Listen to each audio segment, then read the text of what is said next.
जय हिंद। Welcome to easy education. Easy education में आप सभी का स्वागत है। जैसा कि हमने पिछले वीडियो में आपको बताया था विज्ञान क्या है, विज्ञान शब्द का मतलब क्या होता है, विज्ञान की परिभाषा क्या होती है, और अगली शाखा हमने जीव विज्ञान बताया था। जीव विज्ञान किसका अध्ययन करते हैं? सजीवों को। तो बात आती है आप पृथ्वी पर सर्वप्रथम जीवों की उत्पत्ति हुई कैसे, इसके बारे में आज हम चर्चा करते हैं। और हम जानेंगे कि पृथ्वी पर सर्वप्रथम मुर्गी आई या अंडा।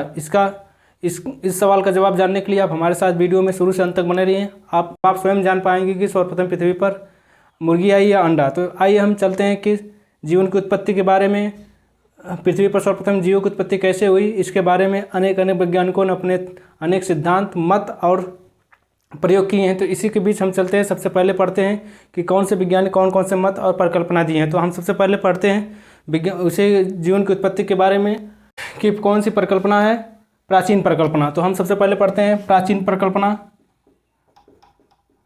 प्राचीन परिकल्पना में हम पढ़ेंगे तीन सिद्धांत में पहला सिद्धांत है स्वतः जननवाद का सिद्धांत।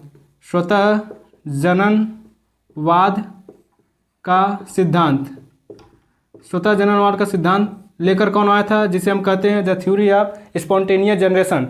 इस थ्योरी को लेकर आए थे अरस्तु साहब वही हैं जिन्हें हम जीव विज्ञान का जनक कहते हैं। अरस्तु साहब ने इस सिद्धांत में क्या बताया कि जीवों की उत्पत्ति स्वतः अपने आप हो जाती है। तो उन्होंने इसके बारे में बताया कि जीवों की उत्पत्ति कैसे होती है। तो उन्होंने सर्वप्रथम बताया कि जो मछलियाँ होती हैं, मछलियाँ वह तालाब में स्वतः कीचड़ एवं बालू में स्वतः उत्पन्न हो जाती हैं। कीचड़ एवं बालू से स्वतः उत्पन्न हो जाती हैं। फिर उन्होंने बताया कि जो कीट होते हैं, कीट वह पेड़ के पत्तों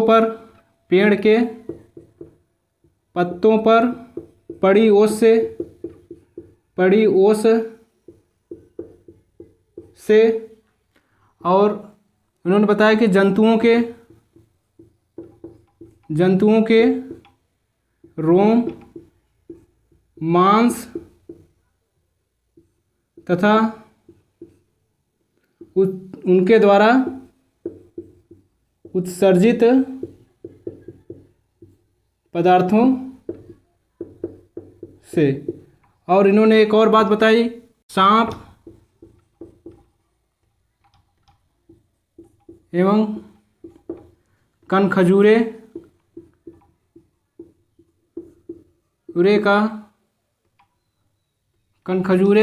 सड़े गले स्थानों पर स्वयं उत्पन्न हो जाते हैं। ऐसा इन्होंने बताया अरस्तु साहब ने। अब बताया इन्होंने, जैसे कि हम देखते हैं कभी कभी जो जल होता है, अगर हम जल को इकट्ठा करके रख देते हैं तो उसमें कुछ दिन बाद कुछ कीड़े पड़ने लगते हैं। तो ऐसे इन्होंने अरस्तु साहब ने भी अनुमान लगाया कि जो मछलियाँ होती हैं वो कीचड़ में बालों से स्वतः उत्पन्न हुई हैं। कीट जो हैं पेड़ के पत्तों पर पड़ी ओस से उत्पन्न हुए हैं। जंतुओं के रोम, मांस तथा उनके उत्सर्जित पदार्थों से स्वतः उत्पन्न हुए हैं। और सांप कनखजूरे सड़े गले स्थानों पर स्वतः उत्पन्न हो जाते हैं। ऐसा अरस्तु साहब का मानना था। लेकिन इनका मानना क्या सच था? ऐसे ही पृथ्वी क्या कोई प्रयोग करके दिखाइए पृथ्वी पर जीव की उत्पत्ति के बारे में। इन्होंने ऐसा ही बताया। तो क्या कहा कि वो जीव सर्वप्रथम आए, कैसे कोई प्रयोग है? तो इन्होंने कोई प्रयोग नहीं करके बताया। लेकिन इन्हीं के साथ थे एक वार्न हेलमेंट। उन्होंने एक प्रयोग किया। उन्होंने क्या प्रयोग किया? इन्होंने पसीने से भीगी कमीज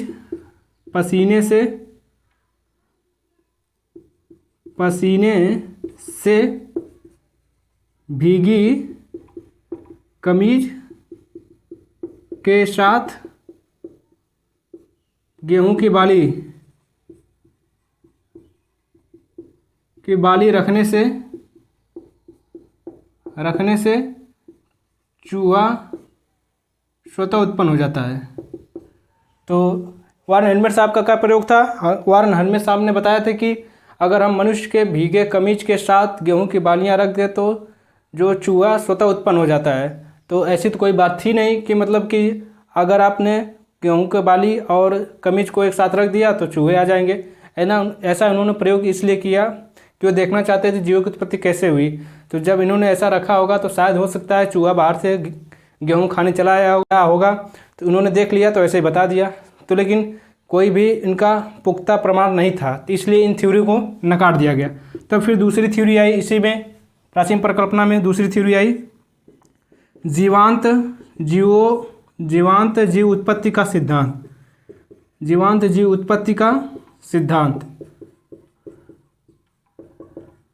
जिसे हम कहते हैं the theory of biogenesis. The theory of biogenesis, इसमें इन्होंने एक प्रमुख वैज्ञानिक थे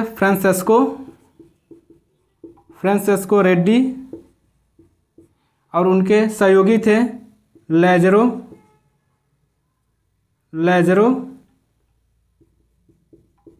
स्पलंजानी,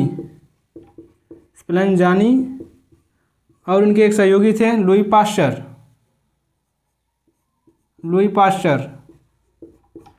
इन्होंने बताया कि जीवन की उत्पत्ति जीवों से ही हुई है। तो कहा कोई प्रयोग करके तो दिखाइए, तो उन्होंने प्रयोग किया, फ्रांसिस्को साहब रेड्डी इन्होंने प्रयोग किया, जैसा कि आप चित्र में देख सकते हैं। इन्होंने प्रयोग किया कि जो जीव की उत्पत्ति हुई है वो जीवों से ही हुई है।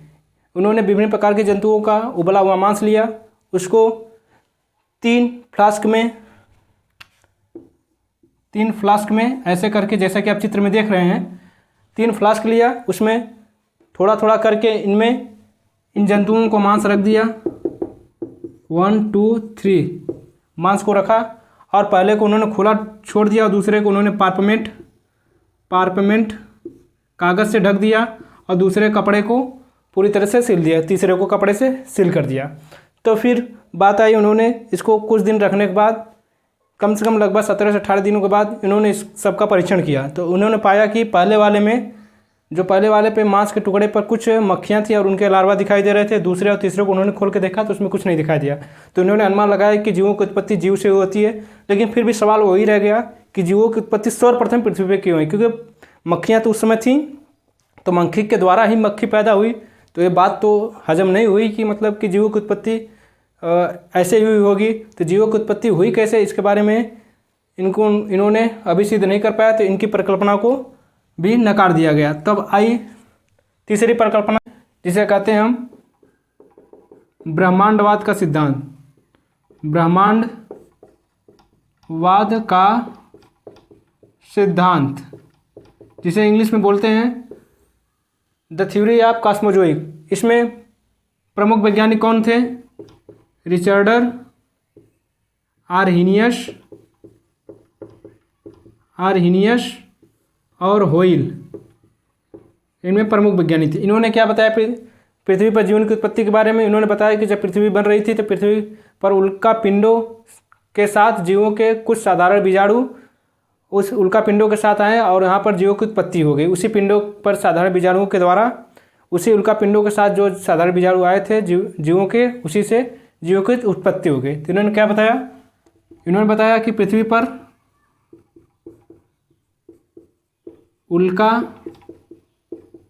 पिंडों के साथ जीवों के साधारण बीजाणु से, साधारण बीजाणु के आने से हुई है। ऐसी परिकल्पना किसने दी? ब्रह्मांडवाद के सिद्धांत में रिचर्डर साहब, आर्हेनियस और होइल साहब ने दिया था। अब इसी बात को वैज्ञानिकों ने सिद्ध करने में लग गए हैं कि क्या ऐसा कोई बात, ऐसी कोई बात थी। तो इन्हीं के बीच कुछ वैज्ञानिकों के अनेक मत आए, लेकिन उन्हीं के बीच थे एक ओपेरिन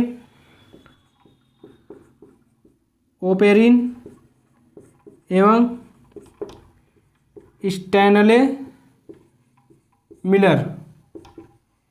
इन दोनों ने मिलकर एक मत दिया पृथ्वी पर जीवन उत्पत्ति का, और जो इनका मत सर्वमान्य रहा। हम ओपरिन और स्टैनले मिलर का मत को पढ़ते। ओपरिन साहब का मत क्या था? आदिकालीन समुद्र में कार्बनिक पदार्थ बहुत बड़ी मात्रा में एकत्रित हो गए थे और प्रथम जीव एकत्रित हो गए थे। प्रथम जीव की उत्पत्ति समुद्र में इन्हीं पदार्थों के बीच रासायनिक क्रियाओं द्वारा हुई थी। तो जैसा कि हमने आपको बताया था कि ओपरिन साहब ने ब्रह्मांडवाद सिद्धांत के बाद उनको सिद्ध करने में लग गए, तो उन्होंने बताया कि जो उस समय रासायनिक पदार्थ थे पृथ्वी पर उपस्थित, जैसे कौन कौन से थे, मीथेन था, हाइड्रोजन था, जलवाष्प था, उसके बाद अमोनिया थी। इन सब रासायनिक पदार्थों के द्वारा जब पृथ्वी पर लगातार बरसात होती रही, पृथ्वी ठंडी होती रही, और यही सब उस बारिश के पानी के साथ मिल करके समुद्र में गया और समुद्र में एकत्रित होकर उस समय का तापमान बहुत अधिक था।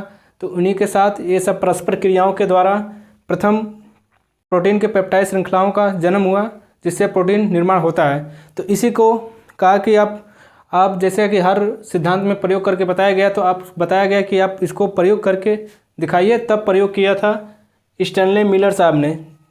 स्टैनले मिलर साहब ने प्रयोग किया। प्रयोग में उन्होंने सबसे पहले आप चित्र में देख सकते हैं, उन्होंने 5 लीटर का सील युक्त फ्लास्क लिया और उसमें उन्होंने मेथेन को, हाइड्रोजन को और अमोनिया को 2 संबंधित 1 संबंधित 2 के अनुपात में लिया, और एक छोटा आधा लीटर का फ्लास्क को बड़ी नली द्वारा जोड़ दिया। उसमें जल भरकर उसे उबालते रहने की व्यवस्था की, जिससे जलवाष्प का चक्रण पूरा हो सके। जो जल उबाल रहा है उसका जलवाष्प चक्रण पूरा हो सके। ये ऐसा मिलर साहब ने क्यों किया? क्योंकि पृथ्वी जब उस समय बहुत गर्म थी और उस समय का वातावरण आज के वातावरण से बहुत भिन्न था। तो उस वातावरण को क्रिएट करने के लिए इन्होंने ऐसा प्रयोग किया था। तो जब जलवाष्प का चक्र पूरा हुआ तो उन्होंने बड़े वाले फ्लास्क में 2 इलेक्ट्रोड की व्यवस्था की और उसे लगभग एक सप्ताह तक उन्होंने इलेक्ट्रिक स्पार्क करवाए और इलेक्ट्रिक स्पार्क कराने की व्यवस्था की, जिससे कि उस समय का जो वातावरण था पृथ्वी पर जीवों की उत्पत्ति का, वो बना रहे।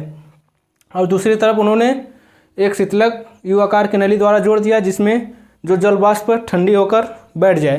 तो उन्होंने कुछ दिनों बाद ऐसे करके लगभग 18 दिन तक इस चीज़ को चलाया, और उन्होंने जहाँ जल इकट्ठा हो रहा था उसको उन्होंने परीक्षण किया। तो उन्होंने उसमें पाया कि कुछ रासायनिक तत्वों जैसे ग्लाइसिन एवं एलानिन नामक एमिनो एसिड का निर्माण हो गया, और यही ग्लाइसिन और एलानिन नामक पदार्थ जो हैं वो कार्बनिक शर्करा और सरल शर्कराओं, एमिनो एसिड और प्रोटीन के पेप्टाइड श्रृंखलों का समूह था, जो एक जीवन की उत्पत्ति में भाग लेते हैं, जो जीवन के निर्माण में भाग लेते हैं।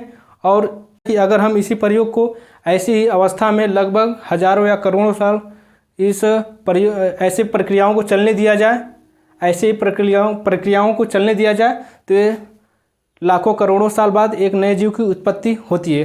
तो ऐसा इन्होंने प्रयोग करके बताया। तो इन्होंने अलग अलग चरण में कहा कि अलग अलग चरण में ऐसी घटनाएं घटी होंगी, जिससे आज जो जीव की उत्पत्ति हुई है वो पहले समुद्र में जीव की उत्पत्ति हुएगी, उसी से आगे चल के जीवों की उत्पत्ति, और एक कोशिका बना, उसी से 2 कोशिका बना, इसी तरह सजीवों का निर्माण हो गया। तो आइए हम आधुनिक परिकल्पना के विभिन्न चरणों को देखते हैं।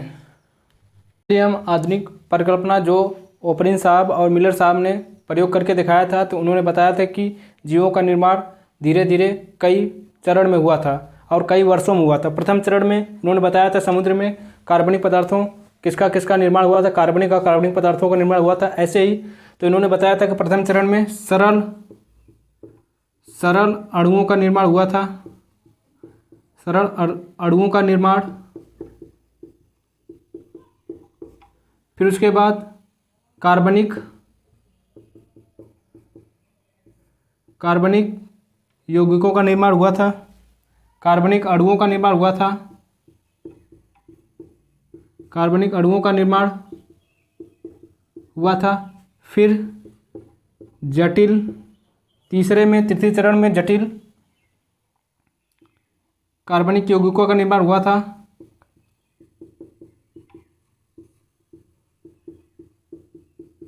यौगिकों का निर्माण हुआ था। फिर 4th चरण में अत्यंत सुपर अणु न्यूक्लिक एसिड, न्यूक्लिक एसिड का निर्माण हुआ था, एसिड का निर्माण हुआ था। 5वें चरण में इसी न्यूक्लिक एसिड से, न्यूक्लिक अम्ल से कोशिका का निर्माण हो गया। किसका? कोशिका का निर्माण। और इन्हीं कोशिका से, छठे चरण में कोशिका से जीवों का निर्माण हो गया। इस प्रकार हमने देखा जीवन की उत्पत्ति के बारे में अनेक, पहले प्राचीन मत देखें, फिर आधुनिक मत देखे, इसमें अनेक प्रकार के प्रयोगों को हमने देखा। तो इसी प्रकार अनेक चरणों में, प्रथम चरण में सरल अणुओं का निर्माण हुआ, द्वितीय चरण में कार्बनिक अणुओं का निर्माण हुआ, तृतीय चरण में जटिल कार्बनिक यौगिकों का निर्माण हुआ और चतुर्थ चरण में अत्यंत सुपर अणु न्यूक्लिक एसिड का निर्माण हुआ, जो एक कोशिका के निर्माण में अत्यंत सक्रिय अणु होता है, निर्माण में अत्यंत महत्वपूर्ण भूमिका निभाता है। और 5वां चरण कोशिका का निर्माण हुआ और छठा चरण में कोशिका से जीवों का निर्माण हो गया। तो आप इस बात को समझ गए होंगे कि शुरू में हमने आपको बताया था कि पहले मुर्गी आई या पहले अंडा। तो आप समझ गए होंगे कि पहले किसी प्रकार की जीव की उत्पत्ति हुई होगी। और आगे पढ़ेंगे कोशिका जो जीवों के निर्माण में सहायक होती है और जीवों की एक संरचनात्मक क्रियात्मक इकाई है, उसके बारे में पढ़ेंगे। मिलेंगे नेक्स्ट वीडियो में, तब तक के लिए जय हिंद।